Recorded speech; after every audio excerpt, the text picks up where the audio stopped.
Hi friends, welcome back to our channel Megh Naresh.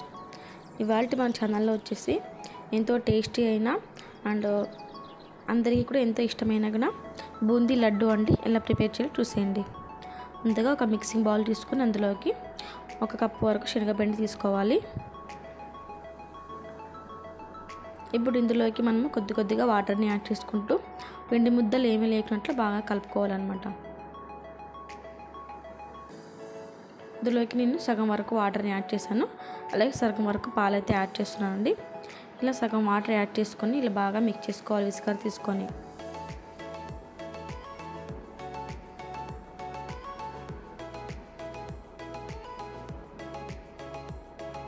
ఇలా కలుపుకున్న తర్వాత ఇందులోకి చిటికెడంతా ఎల్లో ఫుడ్ కలర్ని యాడ్ చేసుకోవాలి.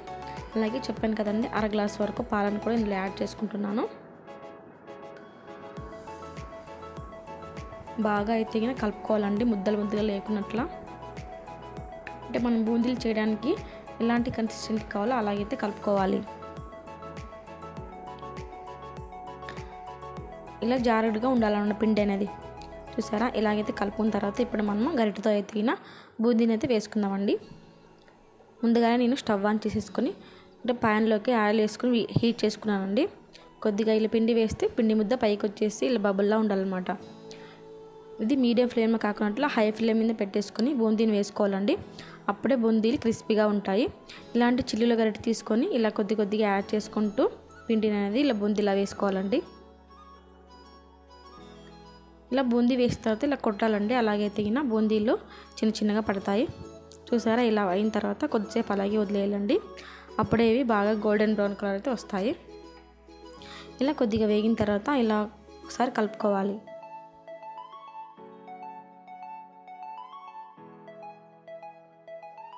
ఇలా జాలిగంటతోటి గోల్డెన్ బ్రౌన్ కలర్ వచ్చిన తర్వాత తీసేసుకోవాలి. ఇలా తీసేసుకున్న వాటిని అన్నిటిని కూడా ఇప్పుడు మనము ఒక ప్లేట్లో అయితే వేసుకోవాలి.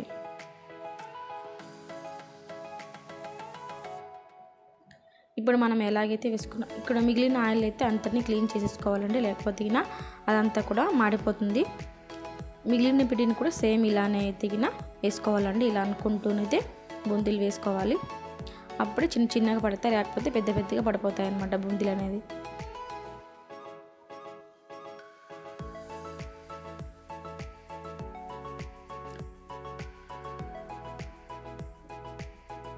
వీటిని హై ఫ్లేమ్ మీద వేసుకోవడం వల్ల క్రిస్పీగా ఉంటాయి. అలాగే కూడా మనము చేసిన తర్వాత కూడా మెత్తపడిపోవు అనమాట. ఇలా గోల్డెన్ బ్రౌన్ కలర్ వచ్చినట్టు మళ్ళీ వీటిని కూడా తీసేసుకోవడమే. మనం వేసి తీసిన ప్రతిసారి కూడా మిగిలిన చిన్న వాటిని కూడా మనకి టీ జార్ చేసుకుంటూ ఉంటాం కదండి, దాంతో అయితే క్లీన్ చేసేసుకోవాలి. ఆయిల్లో ఉండే చిన్నవన్నీ కూడా, లేకపోతే అవన్నీ ఆడిపోయి ఆయిల్ చెడిపోతుంది. ఇలాగే మిగిలిన వాటిని అన్నిటిని కూడా బూందీలాగా వేసేసుకోవాలి. ఇలా వేసుకొని వీటిని అన్నిటిని పక్కన పెట్టేసుకోవాలి. ఇప్పుడు అదే ఆయిల్లోకి జీడిపప్పు అలాగే కిస్మిస్ని కూడా వేసుకొని వీటిని బాగా రంగు వచ్చేంత వరకు ఫ్రై చేసుకోవాలి.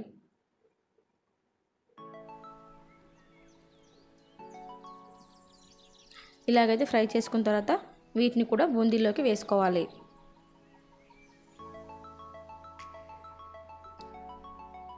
ఇలా వేసుకున్న తర్వాత అందులోంచి సగం వరకు బూందీలు తీసుకొని ఇలాగైతే చిన్న దాంట్లో వేసుకొని మిక్సీ పట్టుకోవాలండి. వీటిని కొద్దిగా బరకగా అయితే మిక్సీ పట్టుకోవాలి. ఇలా మిక్సీ పట్టుకొని అందులో వేసుకోవడం వల్ల మనం తినేటప్పుడు టేస్ట్ అనేది చాలా బాగుంటుంది. చూసారా, ఇలాగైతే మిక్సీ పట్టుకున్న తర్వాత ఇప్పుడు దీన్ని కూడా మిగిలిన బూందీలోకి వేసుకొని కలుపుకోవాలి.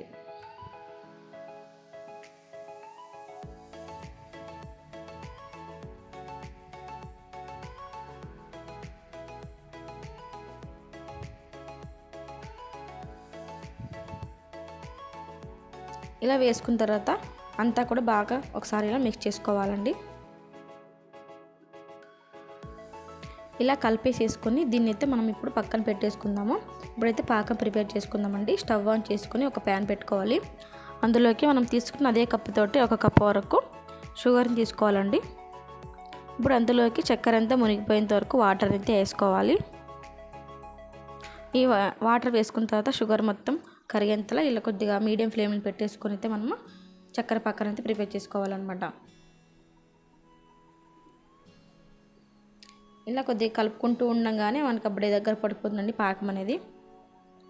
ఇలాగైతే కలుపుకుంటూ ఉండాలి, లేకపోతే అడుగంటుకుపోతుంది పాకం అనేది. ఇలాగైతే కొద్దిగా బబుల్స్లా తయారైపోయిందండి. ఇప్పుడు ఇందులోకి 1/2 టీ స్పూన్ వరకు ఇలాచీ పౌడర్ని కూడా వేసుకొని ఒకసారి అయితే కలుపుకోవాలి. ఇలా కలిపేసుకున్న తర్వాత ఇప్పుడు చూస్తే మనకు పాకం అనేది తీగ పాకంలో రావాలండి.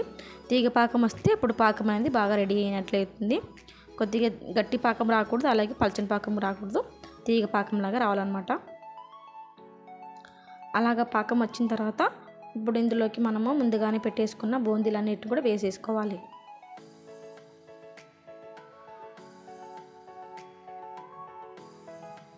ఇవన్నీ కూడా ఇలా వేసేసుకొని బాగా ఎత్తిగిన పాకం అంతా పట్టించాలండి బూందీకి. అప్పుడే బూందీ టేస్ట్ అనేది బాగుంటుంది, అలాగే పాకం కూడా బూందీకి బాగా పట్టిపోతుంది. ఇలా కలిపేటప్పుడు మనము కొద్దిగా ఎత్తిగిన లో ఫ్లేమ్లో పెట్టేసుకోవాలండి. చూసారా, కలుపుతుంటే ఎంతో జ్యూసీగా అనిపిస్తుంది. ఇలా కాసేపు కలుపుకుంటూ ఉంటే పాకం అనేది బాగా బూందీకి పట్టిపోతుందండి.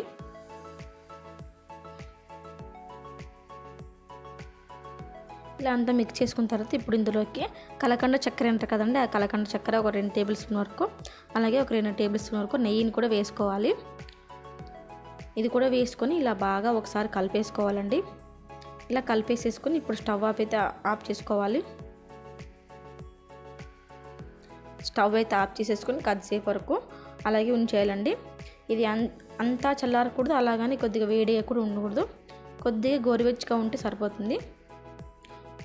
ఇలా అయిన తర్వాత ఇప్పుడు మనకు కావాల్సిన సైజులోన గట్టిగా ఒత్తుకుంటూ అయితే లడ్డూలు అయితే చుట్టుకోవాలండి. ఇక్కడ నేను చిన్నగానే లడ్డూలు చేసుకుంటాను. మీకు ఏ సైజులో లడ్డు కావాలంటే ఆ సైజులో చేసుకోవచ్చు మీరు. ఇలా లడ్డు చేసేటప్పుడు మనం గట్టిగా అయితే ఒత్తుకుంటూ చేసుకోవాలండి. అప్పుడే లోపల జ్యూసీగా ఉంటాయి, అలాగే లడ్డూలు కూడా టేస్ట్ బాగుంటాయి. నేను తీసుకున్న 1 కప్పు శనగపిండికి 1 కప్పు చక్కెరకి అయితే నాకు ఇన్ని లడ్డూలు అయితే వచ్చాయండి. ఇలా చేసుకున్న లడ్డూలు అన్నిటి కూడా ఒక ఎయిర్ కంటైనర్ బాక్స్లో వేసుకొని మనకి ఎప్పుడు కావాలంటే అప్పుడు తింటే చాలా బాగుంటాయి. అలాగే పిల్లలు కూడా స్నాక్స్ టైంలో వేస్తే ఎంతో ఇష్టంగా తింటారు. చూసారు కదా, మీరు కూడా ఒకసారి ట్రై చేసి మీకు ఎలా ఉందో కామెంట్ చేయండి. అలాగే ఈ వీడియో మీకు నచ్చినట్లయితే మీ ఫ్రెండ్స్ అండ్ ఫ్యామిలీకి షేర్ చేసి ఒక లైక్ చేసుకోండి. అలాగే మన ఛానల్ని సబ్స్క్రైబ్ చేసుకోండి. Thanks for watching. బాయ్.